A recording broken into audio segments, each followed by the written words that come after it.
네, 네. 예, 저거죠. 바로 이건 이제 오늘 아침에 나온 기사예요. 사설인데, 김건희 여사 스토커, 이게 누구죠? 이명수 이명수 기자를 기자를 얘기하는 지칭한 거예요. 거군요. 네. 그러니까 이 사설을 통해서 농락당했다고 해요. 스토커에 스토커라뇨? 불과한 이거 너무한 스토커라고 거 하죠. 아닙니까? 네, 그렇죠. 네. 좀 서울의 소리라고 하는 조선일보와는 다른 언론이죠. 그렇죠. 조선일보와 같이 규모가 크고 또 조선일보와 같이 우리들은 할 말을 하는 신문이고 독자가 많은 매체는 분명히 아니죠. 하지만 서울의 소리가 상당한 언론의 역할을 하고 있고 어떻게 보면 조선일보 이상으로 언론의 역할을 하고 있잖아요. 그렇죠. 근데 저거를 굳이 비하를 해서 유튜버라고 하고 스토커라고까지 지금 얘기를 하는데 뭐라고 합니까? 상습적으로 농락당했다고 했잖아요. 농락당했다라고. 그러니까 대통령실이 아주 한심하다는 거예요. 맨 마지막에 이런 스토커 같은 유튜버에게 상습적으로 당한 사람들의 판단력과 분별력은 정상이라고 볼 수가 없다라고 하면서 지금 뒤에 지금 대통령 주변에 이런 사람을 얼마나 돼 있는가라고 개탄을 하고 있죠. 이런 말을 돌려주고 싶어요. 상습적으로 윤석열을 망가뜨린 사람들의 조선일보 자신은 없는가? 라고 물어봐야 돼요.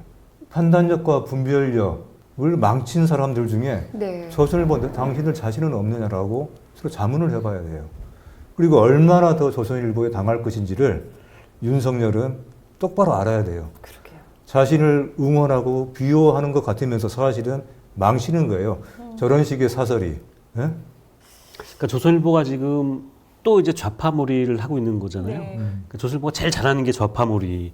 전공이죠, 전공. 전공이잖아요. 네. 부전공도 아니고 전공. 그래서 윤석열 정부 출범하고 나서 윤석열 정부를 비판하는 비판의 목소리는 다 좌파다. 그리고 좌파가 가짜뉴스 만들고 있다. 후쿠시마 오염수 그거 좌파가 만들어낸 가짜뉴스다.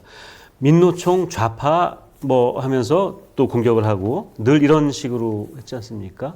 그렇죠. 이 사설에서도 말이에요. 서울의 소리에 대해서 친북 유튜브 채널이라고 그랬어요. 친북 유튜브. 그러니까 어김없이 등장하는 거예요. 친북이라고 하는 이런 그 라벨을 붙이는 것이 이런 사설에서도 어김없이 되풀이 되고 있는데 어떤 저는 지금 조선일보의 저런 식의 보도 그리고 상당히 이제 어떤 선동의 어떤 의도가 보이는 저런 식의 김건희 때리기 좌파 결집 이런 식의 보도를 통해서 지금 볼 수가 있는 것은 조선일보가 일정한 품질은 나름대로 그러니까 조선일보 기준에 일정한 품질을 갖추려고 해온 신문일 수가 있어요.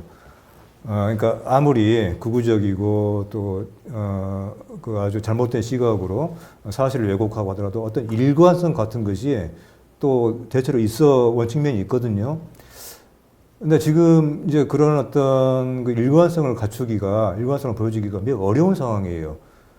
아니 일관되죠. 일관되게 좌파몰이를 한다든지. 그거 일관되죠. 일관되죠. 그러네요. 조선일보로서도 지금 쭉 조선일보를 보다 보니까 어떤 느낌을 받냐면 조선일보도 지금 굉장히 난감하고 곤혹스러워하고 있다. 읽혀요. 그렇잖아요. 네, 네. 그러니까 얼마 전까지만 해도 윤석열이 보수주의자인가라는 그런 칼럼이 나왔지 않습니까? 그리고 신문은 정권을 뭐 지지하지 않는다 뭐 이런 정말 헛웃음이 나는 그런 칼럼을 쓰고 그러니까 조선일보로서도 지금 계속 터져나오는 김건희 비리 의혹 그리고 윤석열 정부의 무능한 뭐 국정 운영 이거에 대해서 알고 있는 거예요.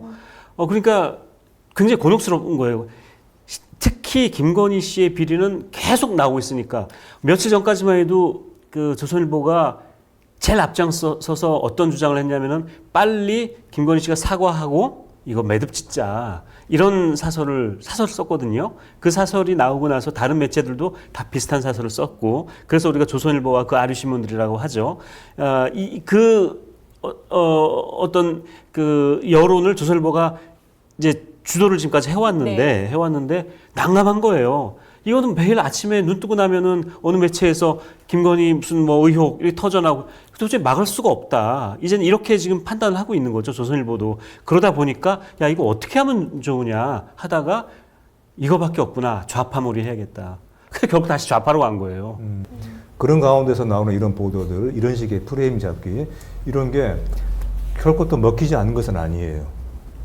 조선일보 독자들에게 먹히고 또 언론들이 많이 따라가죠. 언론들이. 조선일보가 갖고 있는 그런 영향력이 바로 거기서 나오는 것이거든요. 조선일보가 뭔가 프레임을 짜면은 상당수의 언론들이 그걸 따라가게 되었습니다. 조선일보 동조화 현상이죠. 그래서 결코 이런 식의 사실 이걸 조금만 좀 주의 깊게 보면은 아 이런 의도이구나 하는 것이 보이는데 하지만 사람들이 그렇게 또 유의 깊게 안 보고 또 되게 외면해 버리죠. 조선일보 보도는. 조선일보를 보는 게 사실 얼마나 힘든 일입니까? 그렇죠. 제정신으로 읽어내기 힘든데, 근데 하지만 우리가 언론을 비판할 수는 있지만은 그거를 무시할 수는 없는 것이거든요. 공기와 같은 것이라. 어쨌든 우리의 이제 무관심과 외면 속에서 조선일보의 저 같은 프레임 잡기, 조선일보 속의 논지가 주장들이 이렇게 우리 사회에 또 한편 또 저런 식으로 잘못된 여론을 만드는 것이에요. 그래서 네. 그래서 정말 예. 단골손님인데 조선일보 네. 오늘도 마무리를 조선일보로 네. 네, 했습니다. 조선일보의 저 같은 교묘한 프레임 잡기에 대해서 여전히 우리가 경각심을 가지고 봐야 된다 하는 얘기를 다시 한번 드리는 겁니다.